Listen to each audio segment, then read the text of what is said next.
We'd like to thank all of you for being with us this evening for tonight's meeting of the Berkeley County Board of Education, Tuesday, October 8th, 2013. I call this meeting to order. I declare that a quorum is present and that the media has been notified. With that said, we'll move to agenda item number 2, approval of agenda. Do I have a motion and a second to approve this evening's agenda? So moved, Mr. Chair. Second. Thank you, Mr. Wright and Dr. Etheridge. Mr. Wright has made a motion to approve tonight's agenda. Dr. Etheridge has seconded that motion. All those in favor of approving tonight's agenda, please indicate by saying aye. Aye. All opposed, same sign. The agenda has been approved. We ask that you all join us now in tonight's opening prayer and the Pledge of Allegiance.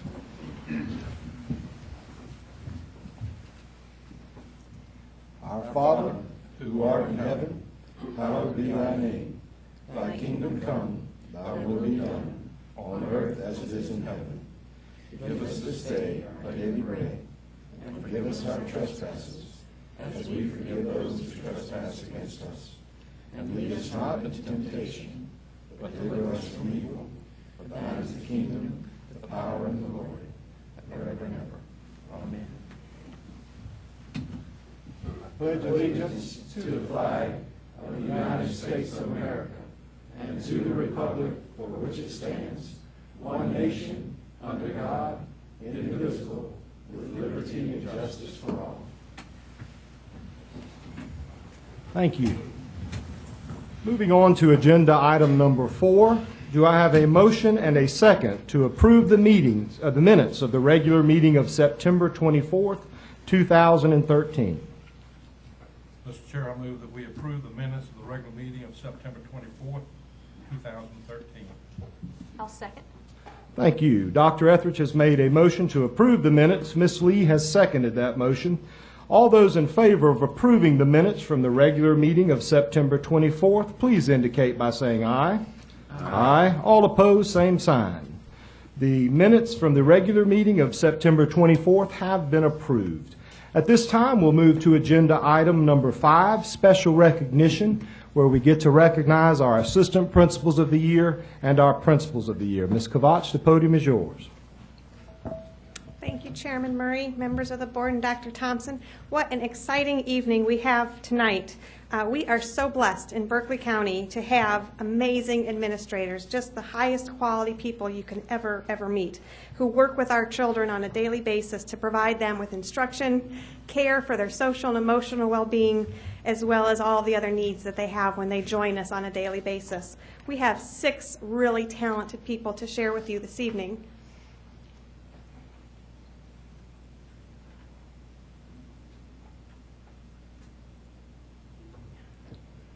The first folks we'd like to introduce you to are 2013 Assistant Principals of the Year.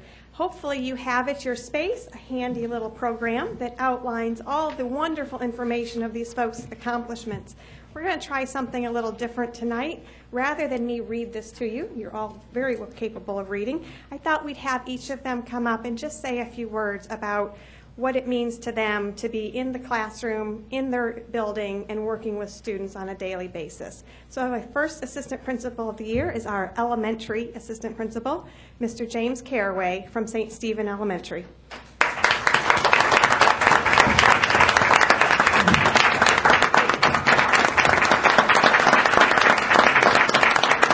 Thank you.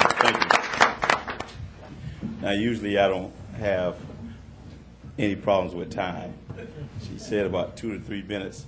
I just want to make sure that I stick to 2 or 3 minutes. It might be a minute. But indeed, it is an honor to receive this recognition. And truly, it may be looked upon as an individual recognition, but I truly know that it's a combined effort of the Berkeley County School District and the faculty staff at St. Stephen Elementary. Truly, I work with an awesome group of people. And I can truly say, and I say it every day, I love my job. And I think that's the most important part. You must love what you do. I'm going to share this story with you right quick, so it's going to get the point that I want to make. Wednesday, after receiving the recognition at the principal's meeting, I went to school. And we have an after-school program, and in the morning we have a fitness program. So I'm getting ready for the fitness workout for the students. And one teacher came to me, Mr. Caraway, we have 2 men on the outside. I don't know who they are, but they're roaming the building. We need you. Not just, come on now, just too early. Time I get out the hallway, another teacher came. You remember that parent that I emailed you about? She needs to speak with you right now. I'm like, oh, there's too much going on. So, I mean, I'm supposed to be, you know, soaking this up. I'm AP of the year. So, lo and behold, the whole thing was they just needed me to go down the hall because they had some balloons outside waiting.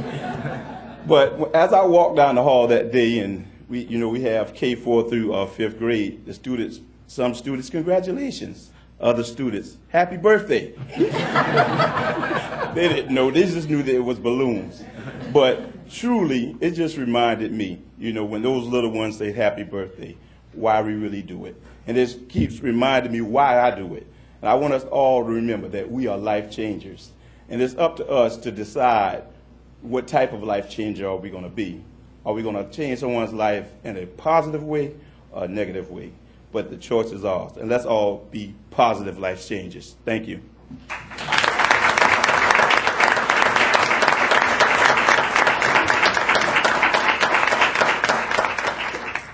Our middle school Assistant Principal of the Year, Mrs. Sharon Perry, Westview Middle.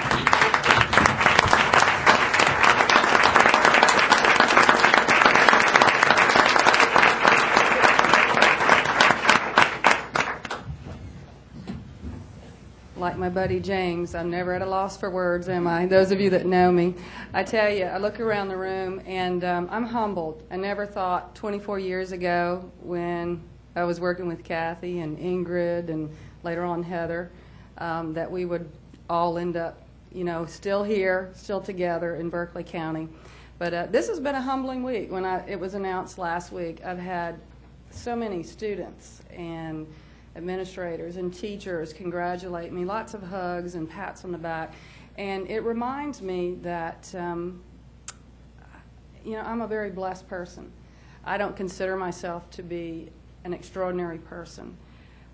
I'm a product of 24 years of a lot of great administrators, a lot of great educational leaders putting a lot of time and effort into me. It's been a lot of mentoring, a lot of encouragement, little thumping every now and then. Some of my former principals are out here. I love that term. It started a few years ago, and I've been the recipient of it a few times, but I appreciate that. You know, I'd like to thank, you know, so many folks in Berkeley County. Miss Langley gave me a start out at Macedonia, and here I went from being Miss High School, I'll never go to middle school, to Sharon, you're the 5th grade administrator now. And we had a lot of great times out there in Macedonia Middle. Miss Jennings taught me how to work in a large middle school. Mr. Davis taught me that excellence is not an accident. Excellence is by design, and it's a lot of hard work. Mr. Bose, you're my biggest cheerleader. And on those days when my family's like, please go to work, please stay there, please put the trailers back on the ground so someone can live at the schools, you know, Mr. Bose is always supporting me.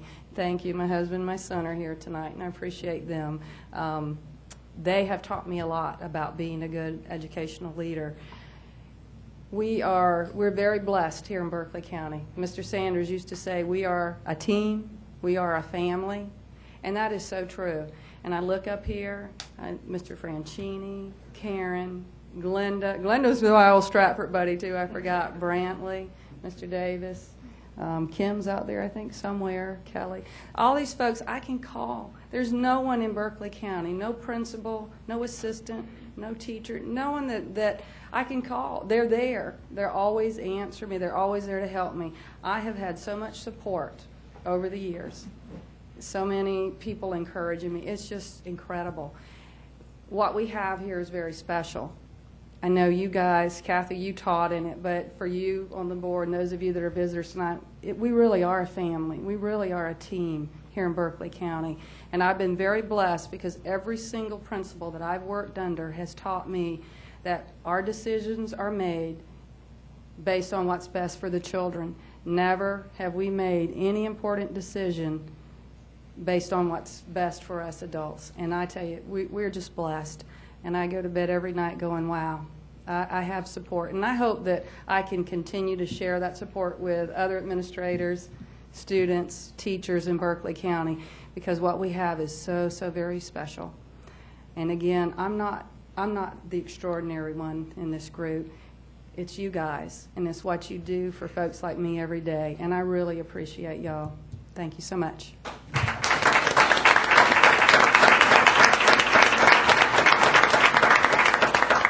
Our high school assistant principal of the year, Mr. Dan Davidson from Stratford.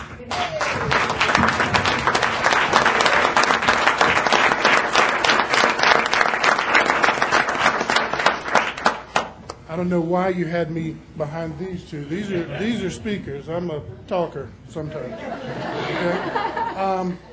But, you know, I'm just basically going to second everything they say, except, you know, I do thank the board and Dr. Thompson and all the amazing principals I've worked with. You know, I mean, I started out at Cross Elementary with Dr. Gillens, you know, excellent principal. Figgins Frere was at Cross High School, and then Ingrid, and do you want me to talk about Ingrid? I could, but she talks back, so I'm not going to.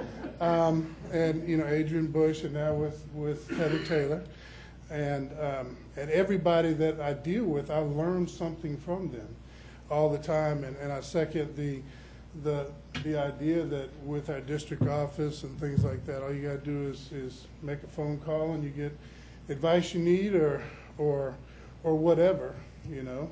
And it's just, Berkeley County is just a great place to be. I've been in this county this is going on 29 years. 29 years, and actually Dr. Murray taught me at the Citadel. Yeah, taught me at the Citadel.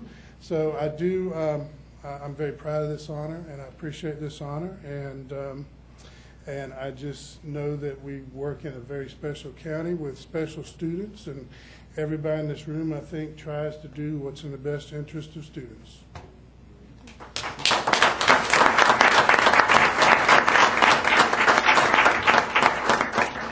Dr. Murray and Dr. Thompson, if you'd like to come down and we can present the assistant principals with their awards and photo.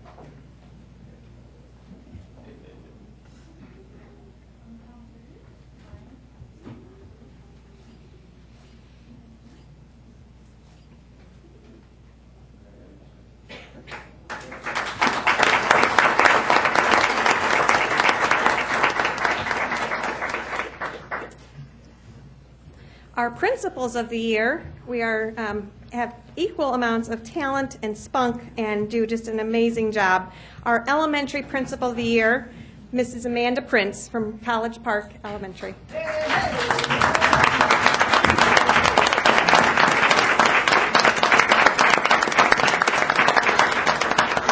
Thank you.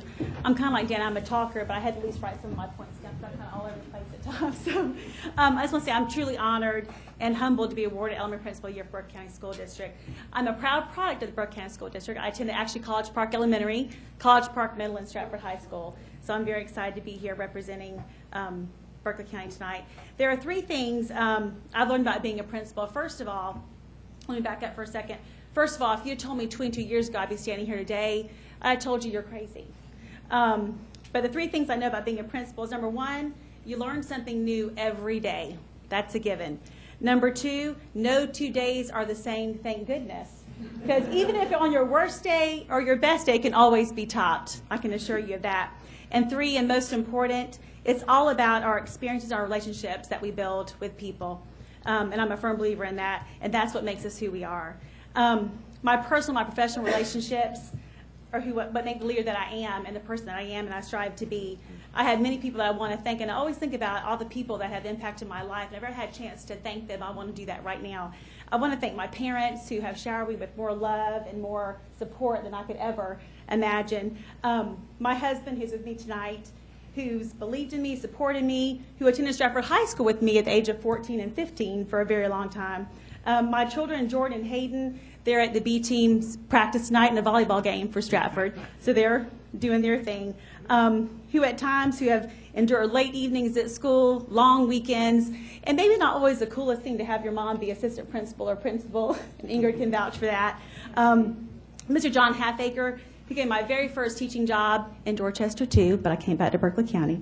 And who really taught me the value of relationships with people and building those relationships. Miss Lori Dibble, a former Berkeley County principal who I student taught under 23 years ago and who is a really true friend to me.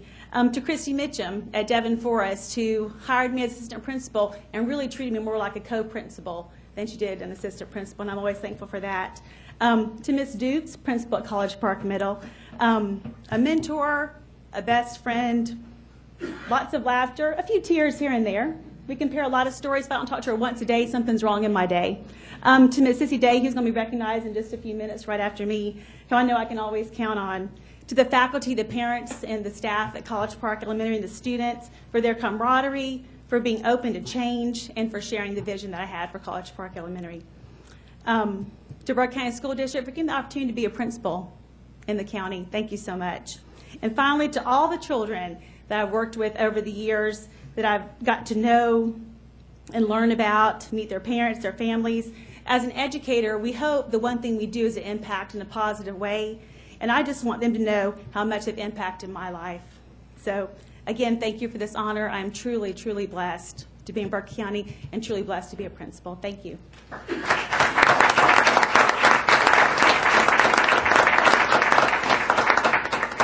Our middle school principal of the year, Sissy Day.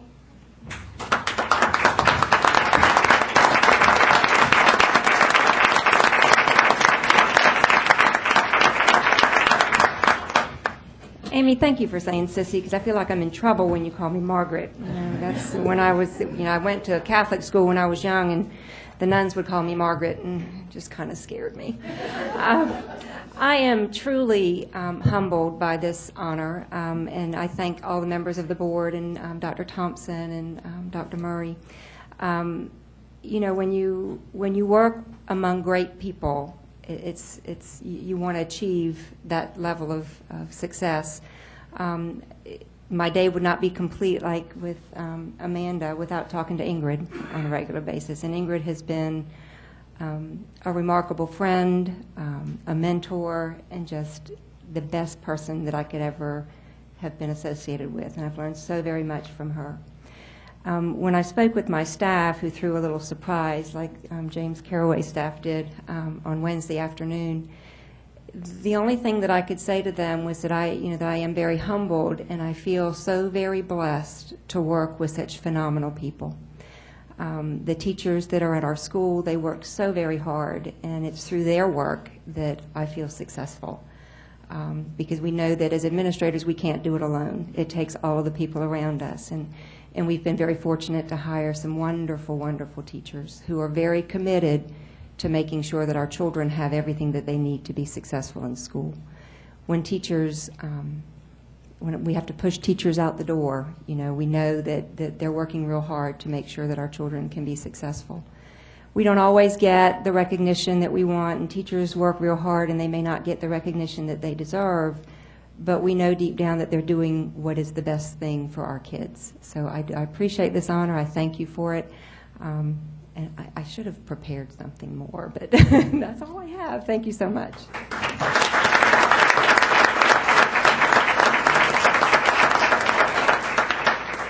Our high school principal of the year, Carrie Daughtery.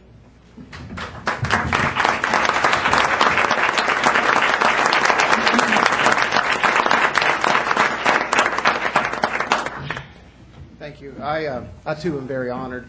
I remember 12 years ago in the summer of '01 when Glenda Levine called me and offered me a job teaching at Stratford High School. How excited I was about that then and how excited I am about that still today. Glenda, I appreciate that opportunity.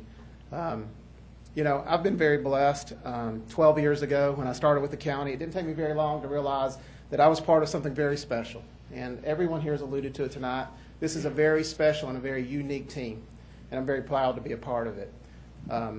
You know, I also know that every principal in Berkeley County works very hard, and there's not a principal that I work with that isn't deserving of this work. And I'm thankful that I was chosen, but knowing that any one of them could have been chosen, and every one of them is very highly qualified, makes it just that much more special to me. I never thought when I started teaching that I'd ever leave the classroom. I enjoyed what I was doing. I liked being with kids. Somebody asked me about coming into administration, and when I reflect back and I think about the amount of time I spent in the principal's office when I was young, I probably give new meaning to highly qualified. But again, I'm glad I made that step. I'm pleased to work with the people I work with. And one thing that's always in my mind, any reward that I receive is a reflection of the people that I work with. I don't do it. I don't do it. I may have the vision, but the people who really get the job done are the assistant principals who work with me and the teachers that work in my building, the faculty and administration. They're the ones that make it happen. I'm just out front. They're the ones that really make it happen. But I appreciate the honor. I'm very humbled. Thank you very much.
That concludes our special recognitions of our principals and assistant principals of the year. Thank you. Thank you, Ms. Kabach. On behalf of the school board, we'd like to congratulate all of our winners this evening. We all understand the time commitment of your family members as well, so I think we would be remiss if we didn't give a round of applause to all the husbands and the sons and the daughters who give us so much of your time. We just want to show you a round of applause and our gratitude as well.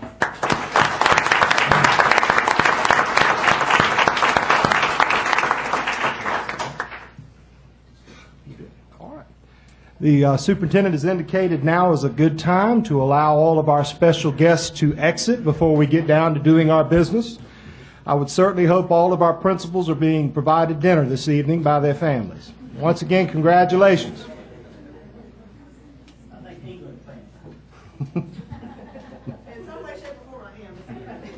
Sounds like they should be buying Ingrid.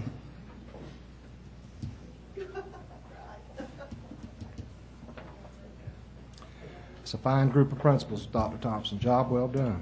Job well done. All right, now we'll move to agenda item number 6, citizen comments. Let me please read the citizen comment procedures prior to hearing from our one citizen this evening. In order to conduct the meeting in an orderly and efficient manner, we ask that you honor the following guidelines. Stakeholder comments are welcomed and encouraged. However, the board will not take immediate action on public comments at this meeting. Any person wishing to address the board must register prior to the meeting. Comments must be regarding programs, policies, or procedures. Comments regarding an employee or student other than the child of the speaker will not be heard in public session. Groups addressing the same topic should select one speaker. Comments will be limited to 3 minutes per speaker. The board chair reserves the right to allot additional time or halt public comments that do not adhere to the guidelines. We only have one comment this evening, and that is from Mr. Joseph Kaplinger regarding the, I believe it's the Bonner Elementary School 3-day notice. Mr. Kaplinger, did I pronounce your name correctly? Yes, sir. Okay. The podium is yours. Thank you, sir.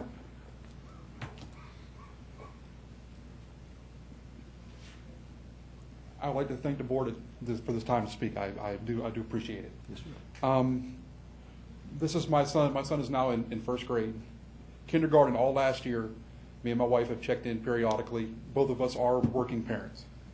We don't know when we're going to get time off to spend time with our child as far as schooling-wise, et cetera. So anytime we get off early from work, we'd like to go in, possibly have lunch with our child, et cetera. This year, we were told that we now have to put a advance written notice in 3 days prior before we could do that. Now, we got a notice from the school telling us that, on top of we would like to encourage parents to participate in school. To me, this is not encouraging parents to be an active participant in their child's schooling. Because if I get off early from work and I want to go spend lunch with my son, maybe observe a class, they're telling me I can no longer do this. The day that I did do it, I went in, I filed a 3-day written notice. I went in, they told me, at first they told me they were doing this to make the schools safer. Now, I'm all about making the schools as safe as possible. I have no problem with that. However, people who tend to do harm in schools normally don't give you a 3-day advance notice. They don't check in at the office very, very often. So I don't understand how this is making the school any safer. When I got there, the lady at the desk, I told her my name and why I was there. They never bothered to check the ID. They never asked me for any ID. They didn't go back and check the record of the picture that they had my ID. They just gave me 2 stickers and told me that I had to show up at this time and I had to leave at this time. Again, a policy that I was not aware of because we didn't have it last year either. You could come and observe as many classes as you wanted. If you wanted to come in the morning and stay till lunch or after lunch or whatever, they didn't have a problem with it. So what I'm curious of is this a county-wide thing? Were you guys aware that this was going on? And is Bonner the only school that is doing it?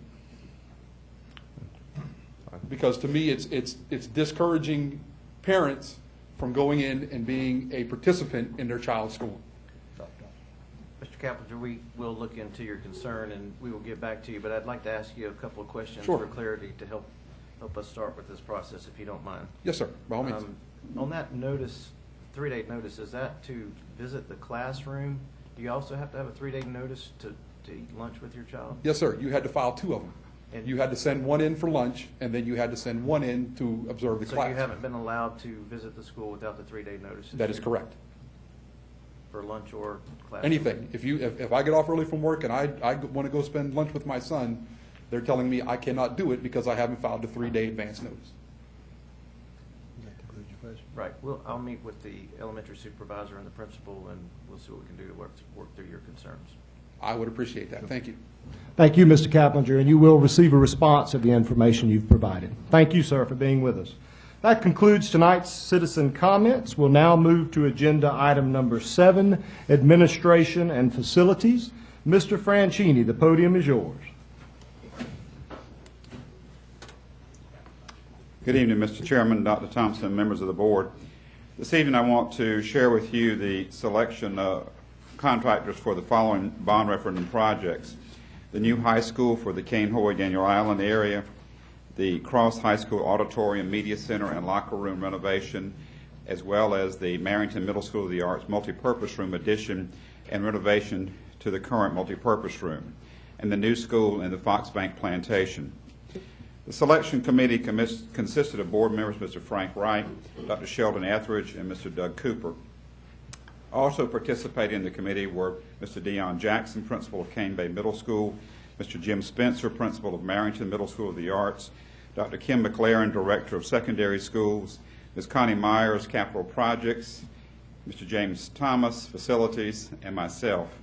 In addition, we had technical assistance from Ms. Jackie Carlin and Ms. Marcy Abrahamson from the Finance Department. And before I go on, Mr. Chairman, I would like to say that these members of this committee, as you well know, many of them served on the Architect Selection Committee as well as this committee, and they gave up many, many hours to participate in this process, and we really should thank them for that.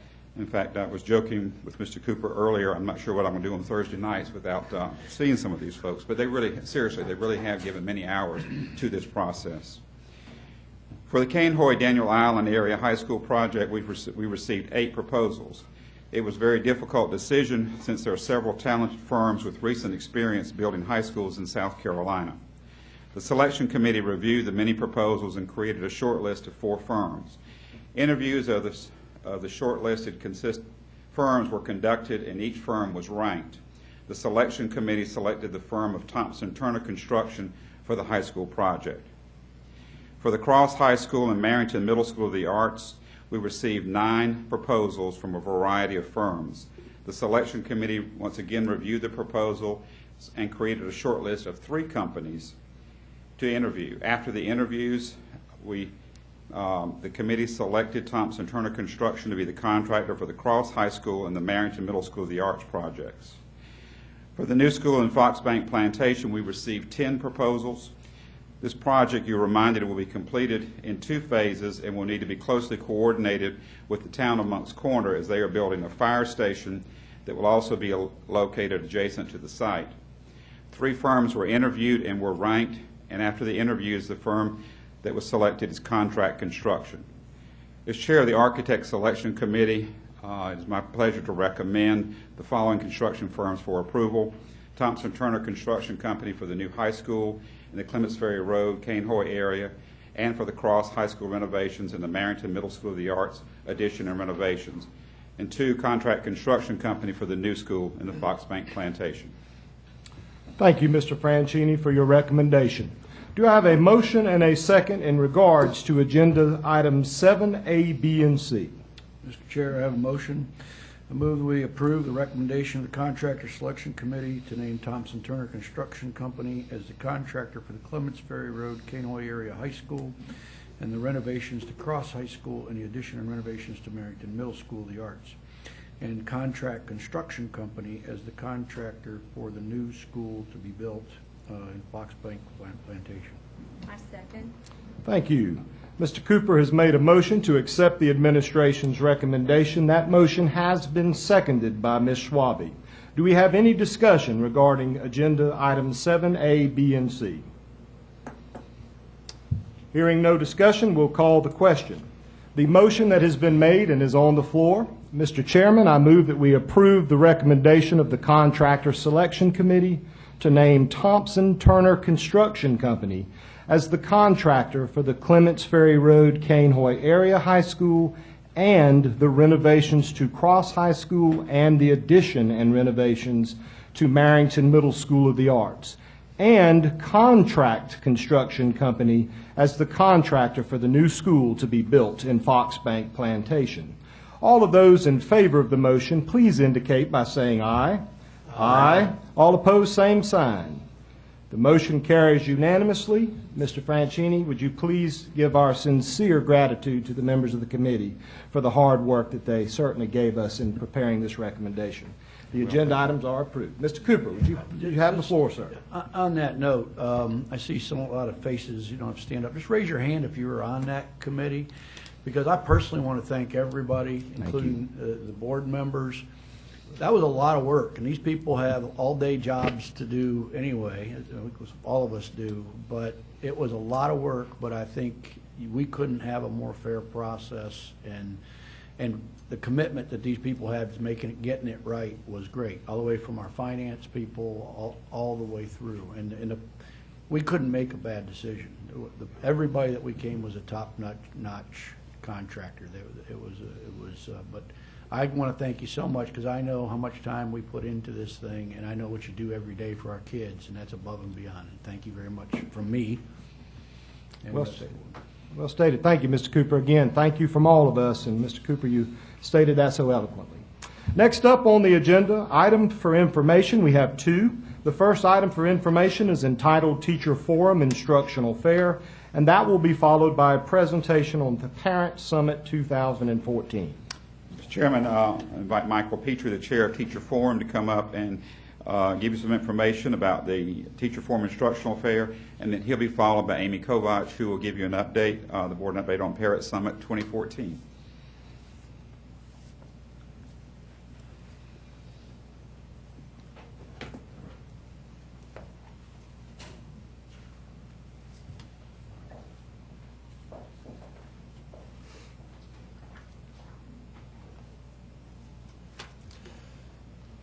Mr. Chairman, Board, I want to thank you all for allowing us to give you an update concerning the instructional fair. I want to thank all of our colleagues and everyone that's put in a lot of time, a lot of hard work in making this happen. We are almost halfway there. We've been working on this for about half a year. Feels like roughly 100 years, but we've been working on it for about a half a year. The first slide that you see there, going back to that first one, is our mantra, so to speak. Do something, be somebody, become more. That is our motto this year. It's very appropriate. We talk about taking action, pushing the limit, transcending the limits, and most appropriate, conquering the status quo and knowing no limits. I think that's extremely appropriate this year when we're forging into the Common Core standards. We have two things that we're trying to accomplish, both instituting Common Core into the instructional fair, and we're also trying to infuse technology. For those individuals that think technology is right around the corner, it's beyond right around the corner. I attended a session, and I think Dr. O'Gorman alluded to this at one point. I attended a session where there was a child that was about 2-3 years old, and I saw a video clip, and they placed a paper magazine down in front of the child, and the child looked at the magazine, kind of studied the magazine, could have been, like I said, 2, maybe 3 years old, and then attempted to swipe the paper magazine at 2-3 years old, as if it were a tablet or a smartphone. So for those that think technology is around the corner, technology is here, and that's why we want to really infuse it with the instructional fair. Moving on to our next slide. In a nutshell, this is all that takes place in an instructional fair year when we put it on. There's a tremendous amount of interaction with communities and business. We have brought in something called the iSchool initiative. I'll talk about that in just a second. We'll have over 50 professional teacher displays. I think it's actually pushing about 60 when we're all said and done. Some of them will be informational. Some of them will be interactive, infused with technology. It's a really neat thing to see how Cane Bay, and you see the picture of Cane Bay, has opened up to make all this happen. We'll have more than 200 educational sessions. It's actually approaching 250 across all different curriculum, embracing every aspect, every teaching method that we can come up with, and most of them, I'd say at this stage, we're anticipating about 80% or so will be infused with some sort of technology. It might even be higher than that. We have an international keynote speaker. We'll talk about him in just a second. And we have over 100 vendors, silent auction items, and door prizes that will take place.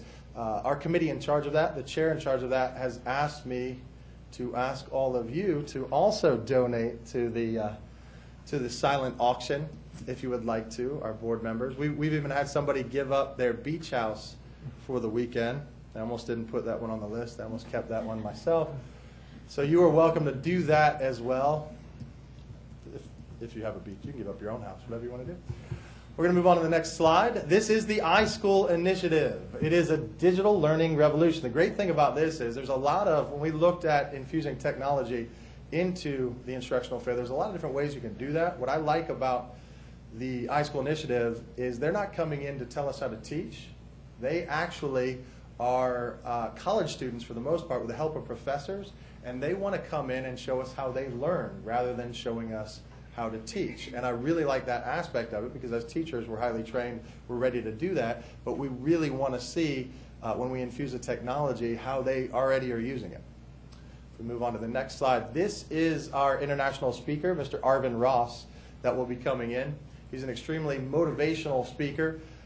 He is going to approach his keynote from two directions. One, he himself comes from a broken home, difficult situation, and he overcame that situation, and he really views his teachers as heroes. He took a liking to technology, so it goes along with that theme as well. So between his teachers and the technology that he enjoyed so much, he was able to pull himself out of difficult situations and turn himself into a fine, upstanding young man who now travels the world, dominantly the United States, but travels the world speaking, He also participates in the iSchool. He is a digital imagist himself, so we have that in common. So we're really looking forward to how he's going to unlock the creative side of our teachers, motivate us as we move into the Instructional Fair Day. Move on to the next slide. I wanted to give you a sample of some of the sessions and how we are infusing technology. One of them is the Sound Factory. This involves our music classes. Instead of just playing the instruments, the Sound Factory enables students to utilize apps and enables students to utilize digital tools to literally create their own music. So if they play the drums or they play the guitar, they can actually become a one-person band.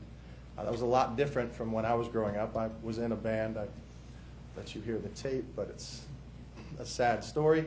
So their ability to do this and create that one-person band and create the music and digitize it and, in turn, publish it is an amazing thing. So we're looking forward to that. Next slide.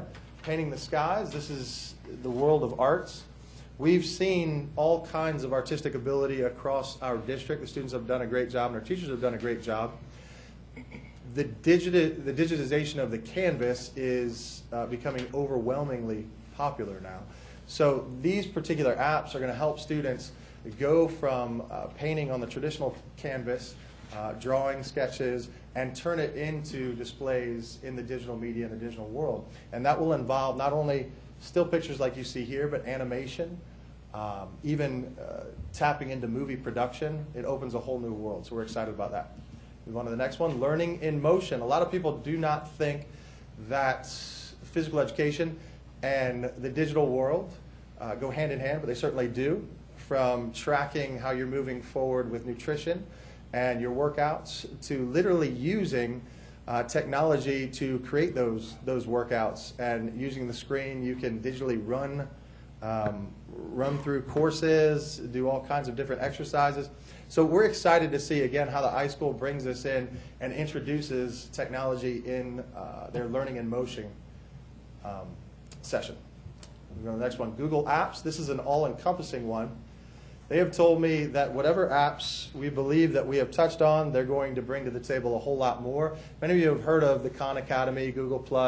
Obviously, we use YouTube, Docs, Calendar. There's a few lists there, but they truly believe, the iSchool initiative, that they'll introduce us to so many apps, and here's the really nice part, so many free apps that we will be able to use in the classroom with our students. Because again, I want to emphasize, they want to show us the apps that they have been using since a young age to move forward their own education so they can show us and continue to train us how our students learn. Science and math with swag. This will involve all kinds of scientific experiments from a digital standpoint. And I know that a lot of my science teachers would love the opportunity to conduct several more experiments than they do, but it's just not feasible. So you can do digital experiments, which I think is pretty cool. There's apps involved with that. Also mathematical equations and games that they can play to infuse a lot of fun with the learning. So we're excited about that. They're bringing to us a digital scavenger hunt. So we're going to incorporate that into the entire instructional fair. So this will teach teachers how to navigate the web and become familiar with a number of the apps that they're going to show us. And it's going to connect us to a lot of our vendors, our business leaders, our fellow educators. And we'll go on that digital scavenger hunt, and we'll learn about all those involved in the instructional fair. But while we're doing that, we'll also learn how to use the apps that they're using on the scavenger hunt. So we're looking forward to that. Our last slide, probably the most pointed one, the instructional fair is indeed the single largest Berkeley County School District academic event that will take place in 2014. It is for the teachers, by the teachers. I want to publicly recognize all of the teachers, LCAC, Teacher Forum, all those that will put on the mini sessions, the displays, everyone involved from top to bottom, from setup to literally being in front of those, because they're getting involved and they're doing this in the morning, they're doing this in their free time, the evenings, the weekends. This is on their own time that we are putting this together. So I'm really proud of the fact and the efforts, proud of the fact that they're doing this and the efforts that they're putting in. So again, I want to thank you for your time, for allowing us to give you an update of the instructional fair. Does anybody have any questions as to where we are right now? All right. Does anyone have any questions or comments for our leaders from the Teacher Forum? I do. It's a fantastic presentation. I can't wait until February 14th. I hope to be in attendance. I think it's going to be fantastic. I especially want to see the speaker. What was his name? Arvin Ross. Arvin Ross. Arvin Ross. All right, thank you. Any questions or comments for the teacher forum? Dr. Thompson? Michael and Stephanie. Stephanie Wallace is a current Teacher of the Year that's here assisting tonight. I just want to thank Teacher Forum and all our teachers. If you remember 2 board meetings ago, Dr. O'Gorman, his presentation was in regards to the areas of focus. And one of the areas was designated to the Common Core and the curriculum units that have been laid out. And our teachers spent a lot of time over the summer training, the staff development days prior to school starting, and our early dismissal days have really been designated to those curriculum units and Common Core and assessments. And we appreciate that Teacher Forum has committed the majority of this day in fusing another focus area for the board and the district in regards to technology. So we thank you very much for that and the vision that was put into this in respect to the goals of the board, and we truly think our students are going to benefit for that. I appreciate it. Dr. Thompson also reminded me something that I should have said. Literally every mini session that will be put on by teachers will connect to the Common Core standards, including the technology. So we'll be able to jumpstart a lot of what we're doing and actually help with Dr. Gorman's progress as far as tweaking and moving forward with all the different sessions we're trying to put on in relation to Common Core. Thank you. Thank you. All right. Thank you Thank you very all. much. All right. Thank you. Up next, Ms. Kovach with Parent Summit 2014. The podium is yours.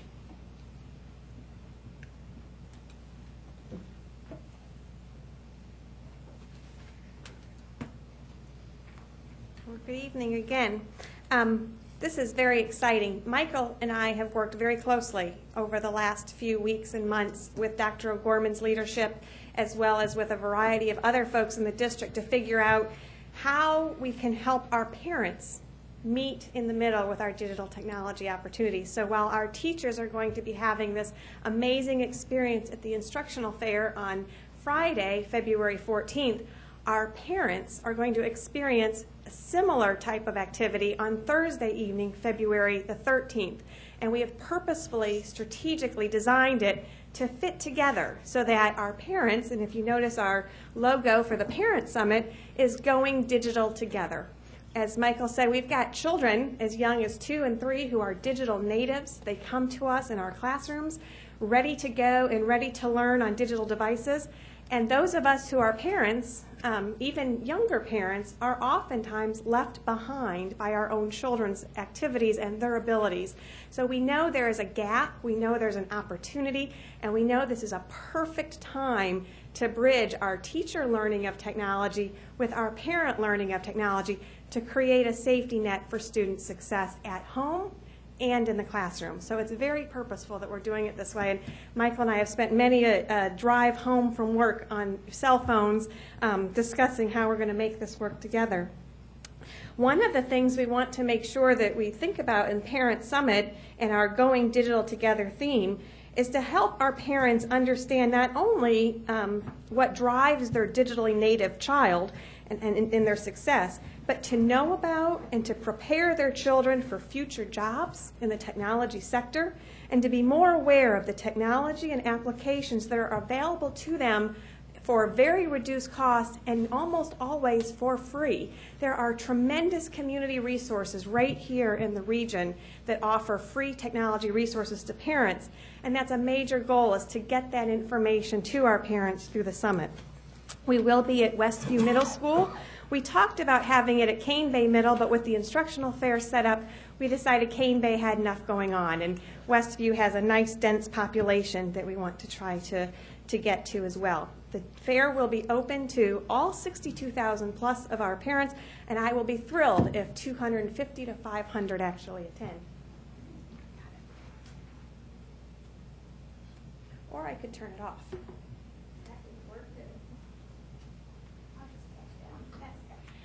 In doing some research, this slide is not in your original packet. I actually just found this afternoon.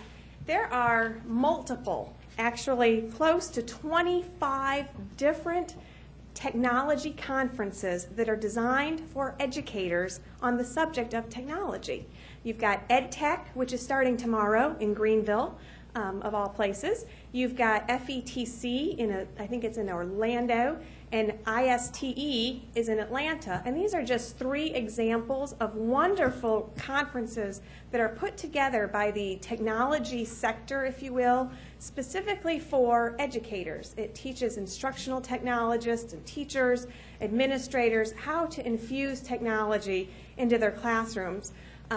Ed Week, Education Week is another great sponsor of these. And what I found as I was doing the research is I found a lot of opportunities to train our educators and very few opportunities to train parents. There are very few conferences out there just for parents and giving them the same kind of information that their children are getting in the classroom. So while it is extremely helpful and wonderful that all of these conferences exist, we know that parents are equally a large component in the student success equation. Thus, we've decided to create this opportunity to expose our parents to resources, economic engine drivers, which is future career opportunities for themselves maybe even, or their children, the applications and devices that their students either are using today or might use in the future. So what is the Parent Summit? If you may remember this slide, these very slides exactly out of the May 14th presentation I did on our communication strategic plan. It's audience specific to our parent population. It is topic focused on technology. It is outreach centric. That means we are going to do everything we possibly can to reach a broad swath of our parent population to make sure that they're getting as much of the same information that our teachers are getting, because we want them to talk the same language. We want them to know when a teacher says, your child used the smartboard today, the parent knows what that smartboard looks like and maybe even how it operates. They might not be as proficient on it as their kindergartner, but at least they'll know what it is. The meaningful outcome and follow-up strategy, and also have community and business partner support. And I'm going to talk about that in a minute. So who's going to attend? Who do we hope will attend? Obviously, our parents, our grandparents, our guardians of our 31,800 children. If I had all 62,000 parents show up, I would be absolutely ecstatic, more than I usually am. So I'm going to be thrilled if we have up to 500 on that evening. Anyone interested in learning more about technology in the classroom and how they can positively impact their students' academic success. And it is absolutely imperative that I make this clear. Technology in the home is not a requirement to attend. You do not need to have a laptop or an iPad or a Nook or any of those other wonderful devices to attend. In fact, it is preferred that you not have them, because we want to actually show you the breadth and the opportunity that exists without having those, well, I'm an Apple guy or I only use Nook. So we actually want to have a lot of folks that don't have a familiarity, if you will, with technology. We also want to have a very diverse technology consumer, that varying knowledge, skills, aptitudes, and attitudes about technology in the classroom. We've got some folks I've heard from recently that apparently walked uphill both ways in a snowstorm in South Carolina. I didn't know it was possible, and would like school to be like it was in 1955. I think that is a lovely idea. However, it's not realistic. So we need all of those kinds of attitudes to come and join us and to work with us. And we also need the kinds of folks who use those technology devices every day with their children so that we can have good dialogue and good discussion. Why should someone attend? It's free. It doesn't get better than that. There is no cost to our parents to attend. They can learn more about technology in and out of the classroom used by their student. They can ask technology providers and experts about those devices. We plan to have a broad array of technology providers. Folks from Apple, Google, Barnes & Noble, and others will be available to actually show folks this is the device that we offer, and you can play with it and see it and touch it and feel it. We want people to have that experience. We want them to hear from technology experts about one-to-one computing, and what does that mean in the classroom? What does that really mean for my child and their growth? And we'll have small breakout sessions almost identical to what Michael talked about, and that's by design. We want parents to know that these applications exist for them at home equally as they do for children. So if they've got a musically talented or an artistic student, they can tap into those apps, and our teachers will have that same information. We'll also have dinner service provided to our attendees. We're hoping to have a sponsor for that, to provide either some kind of dinner refreshment. We know that coming at the dinner hour is hard for parents who have worked all day, so we want to make this as convenient and easy for them as possible. So who should exhibit and sponsor? We're reaching out to all kinds of different sponsors right now. Obviously, technology vendors who are dedicated to providing products to the education industry.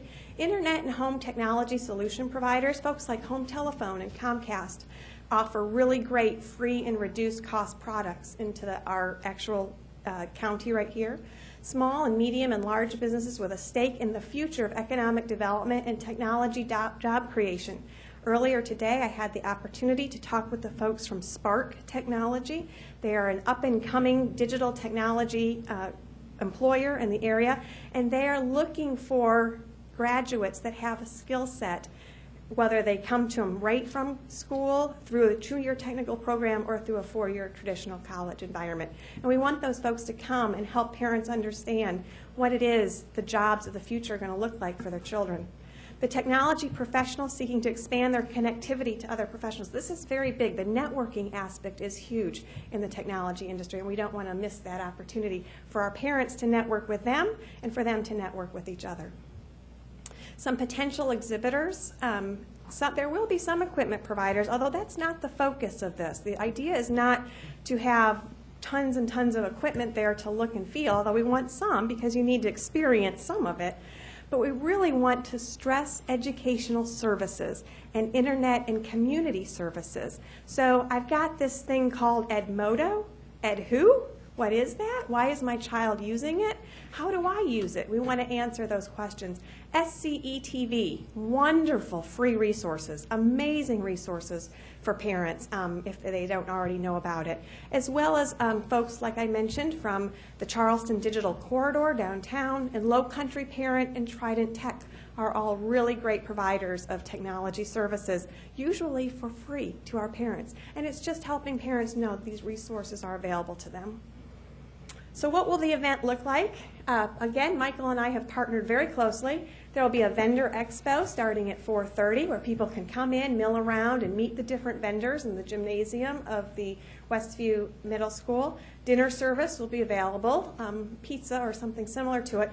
And then the keynote speaker is actually the colleague of the speaker that's going to be at the Friday session. They're coming as a joint team. So we'll have Travis Allen on the evening before, and then Parent Summit will have his colleague there the next day, and they will have a nearly identical, although targeted to a different audience, keynote address in the multi-purpose room. Travis is also with the iSchool Initiative, and he is the, I believe, the co-founder, is that right? Stephanie shaking your head, of the iSchool Initiative. So we're very lucky to have both of them. We were also able to capture on the costs as a result. By having them come in the evening before, they had to come in anyway and stay, be there for the next morning. We're able to get a very lucrative cost from them to do it. Some breakout session proposals. As Michael mentioned, there's going to be a lot of technology infused into the instructional fair the next day. We want to offer the same kinds of opportunities for our parents. Some real fun ones. These are just a hodgepodge of some things I pulled out that we're going to be offering. We've got technology for English as a second language for our Hispanic population. We've got Parent Portal to what is it and where does it go and why do I want to be in that portal? We want to help parents use that tool. Edmodo, EdWho, Common Core technology integration, ABC 123 aimed at our little kids. How do I help my kindergartner through second grader use this technology? And technology for special needs children. There are tremendous applications for the autistic population as well as other special needs children that is available. Also, I want to mention the Berkeley County Library will have its bookmobile. Hopefully we'll be ready, and they'll have technology on wheels, and parents can actually get on the bookmobile, tour it, see what it's all about, and how they can use it. So it's going to be really great. Our marketing and advertising campaign will include a parent survey, pre-event and post-event. So our pre-event survey will go out by the end of this month, and it's going to ask parents, what kind of technology do you use today, if any? And if not, that's okay, but we'd like to get a kind of an idea. Would you attend this kind of an event? What kinds of things would you like to learn? And who would you like to meet? direct mail, email and social media tools, advertising and PR, as well as our connectivity to our parent-teacher, student associations and SICs. Our Office of Federal Programs, I should mention, is also working with us with Title I programs, as well as our teacher forum and many others. Our timeline, what are we doing, when are we doing it, and is it completed? So we have secured our keynote speaker. We did that together with Teacher Forum. We've created our strategic plan and materials. We've proposed tonight our plan, and then we'll start working here towards all of the things that have to happen by the time we get to March 13th for our post, and then on to the post-event survey and follow-up. I think that is the end. Yes, it is. Other questions? Do we have any questions regarding Parent Summit 2014? Ms. Lee. For your Parent Summit, are you planning on, are you planning for both parents? I know you said you would be thrilled if everybody showed up, but if both parents come, then what about child care? Will you have that? We've actually thought about that. We've got a couple of challenges with it. Number one, where do we put them that they're safe and that they're watched in a situation where the liability is reduced? If something should happen or they should get hurt if they're playing. We do potentially have an organization that comes in and does technology for children in a classroom, and we're investigating that. I'm not yet convinced that's the right thing to do yet, though, to be honest. I want parents to get the most out of this that they possibly can, and I know that when I have my children with me, I'm highly distracted. So I would like to cut down on that when possible. But I know it's an issue, and I'm very aware that we've got to try to find a way to offer something if possible. Mr. Cooper. I want to congratulate you on all the work and effort from both the Teachers Forum and for this Parent Summit, because I do think it's got so much value out there. And there's one thing that it wasn't mentioned by either, but I just want to throw it out to make sure it just isn't obvious from being overlooked. But a lot of kids have access to iTunes. And iTunes U, I can tell you when my kids were going through high school, there's a great K-12 section in there with 15-minute little video snippets that can break down chemistry reactions or whatever, so they don't have to go through a whole book or a whole lesson. And they use that a lot. And again, it's all free. Yeah. So just want to make sure that's on that list, because so many people at home have access to that. Absolutely. There are many, many wonderful resources we want to try to bring forward. And again, wanting to make sure that parents understand they do not have to currently use this technology at home to come to the fair to learn about it. We just want them to be exposed to it. All right, Ms. Lee. I did want to make one comment also. I appreciate both of you guys working together because, like I think you had mentioned earlier, as parents and even as teachers, the technology is kind of scary to some people, and even though we should be pretty savvy to this, we're not always. And it's nice to know that we have the support of, that we're supporting our teachers and our parents on the same initiative, that our kids are very savvy with this, they're very comfortable, and a lot of adults just are not. So I appreciate the work that you guys have put into this. Thank you. All right. Yes. Ms. Moore. My question is, do you have it in different areas in the county? Is it going to be held, your workshops? The first Parent Summit will be at Westview Middle School. That is our plan. And depending on the success of the program, we'd like to roll it out to the northern part of the county and then the southern part. As a first attempt, we felt it was important to get this one right, and we put it right square in the center. But I can foresee us bringing it to the northern part of the county if we can get the program to be as successful and to build upon it. The bookmobile from the Berkeley County Library is going to travel extensively in the northern part of the county, and I've been assured by Donna Osborne at the Berkeley Library that we can work with her to make sure we're reaching our parents in St. Stephen and Cross in the Macedonia area with her services as well. Thank you. Thank you, Ms. Moore. All right, good. Ms. Kavaz, thank you very much for that very informative presentation on the Parent Summit 2014. Now we'll move to Agenda Item 8, Human Resources. We have an item for action this evening. It's the first reading of Policy JB CCA entitled Assignment of Students to Schools. Dr. Levine, good evening. Thank you. Good evening. Chairman Murray, members of the board, and Dr. Thompson, the changes to policy JBCCA, assignment of students to schools, are being recommended as a result of the need to update the policy for ESA, No Child Left Behind provisions. Therefore, it is the recommendation of the administration to approve the first reading for policy JBCCA, assignment of students to schools, as revised. Thank you, Dr. Levine. Do I have a motion and a second for the approval of the first reading of policy JBCCA, assignment of students to schools? Yes, Mr. Chair. I move that we accept the recommendation of the administration to approve the first reading for policy JBCCA, assignment of students to schools, as revised. I'll second. Dr. Etheridge has the second. Thank you, Mr. Marino, with the motion. Dr. Etheridge has seconded the motion. We have a motion on the floor would approve the first reading of policy JBCCA, assignment of students to schools. Do I have any discussion on the motion, regarding the motion? Hearing no discussion, we'll call the question. All those in favor of the following motion made by Mr. Marino and seconded by Dr. Etheridge to accept the recommendation of the administration to approve the first reading for policy JBCCA, assignment of students to schools, is received.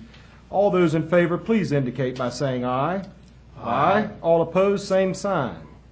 The motion carries 8-0. Dr. Levine, the first reading of policy JBCCA has been approved. Thank you. Thank you. Next up is agenda item number 9, program support. We have an item for action this evening regarding the selection of our Health Advisory Committee members. Dr. Whitley?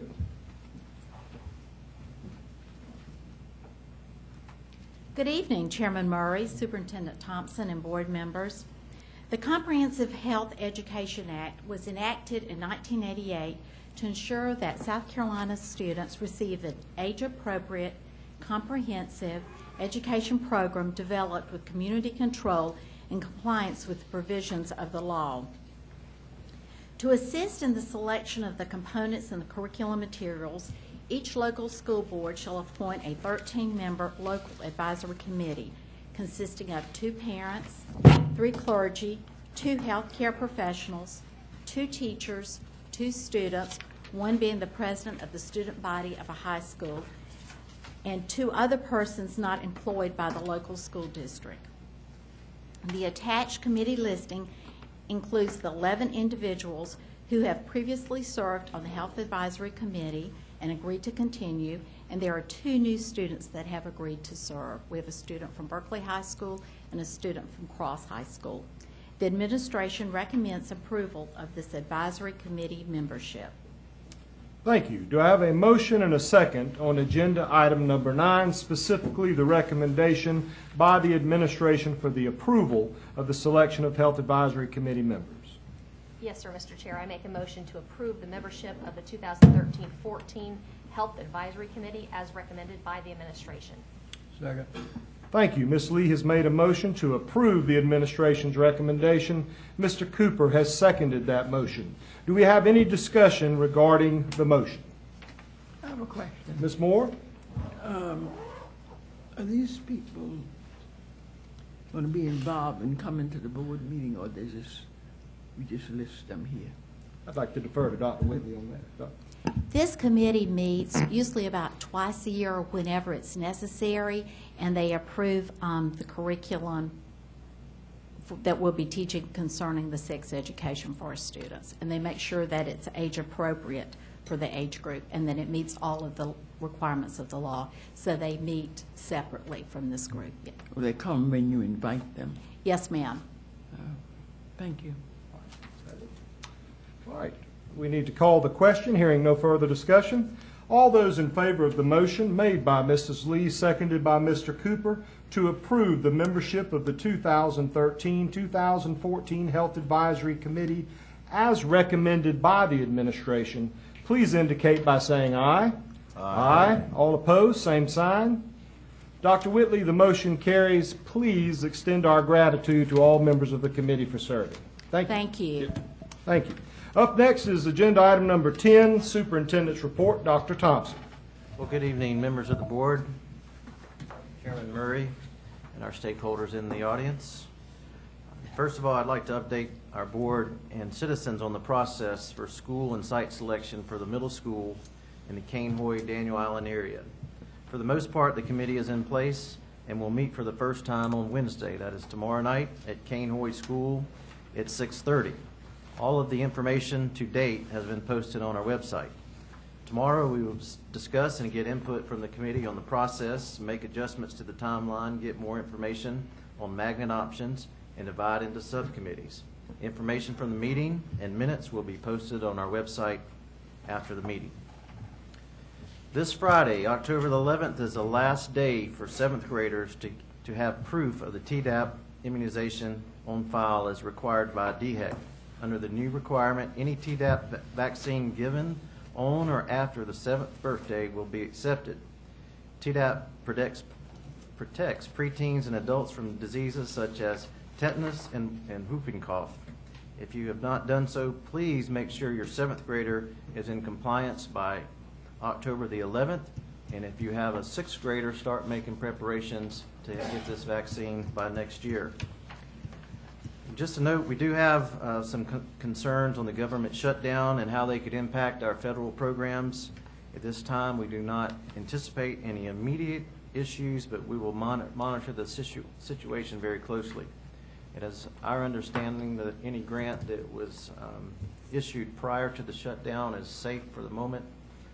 But grants issued after October 1st could see some issues. And Mr. Thomas, I learned this today. I'm not even sure if you're aware, but our school district will receive a rebate for $209,000 for using the purchasing cards as a payment method. Not only do we receive the rebate, the purchasing card system allows us to reduce administrative costs. I want to thank our administrators and support staff and those in the finance office for maintaining strong controls of the card system as evident by our procurement audit. Thanks again for all of you that were part of this rebate. $209,000. Congratulations. And lastly, I'd like to invite everyone, board members and all our stakeholders and teachers prior to next board meeting, October the 22nd. We will have our district Board of Education art show and award ceremony prior to the meeting.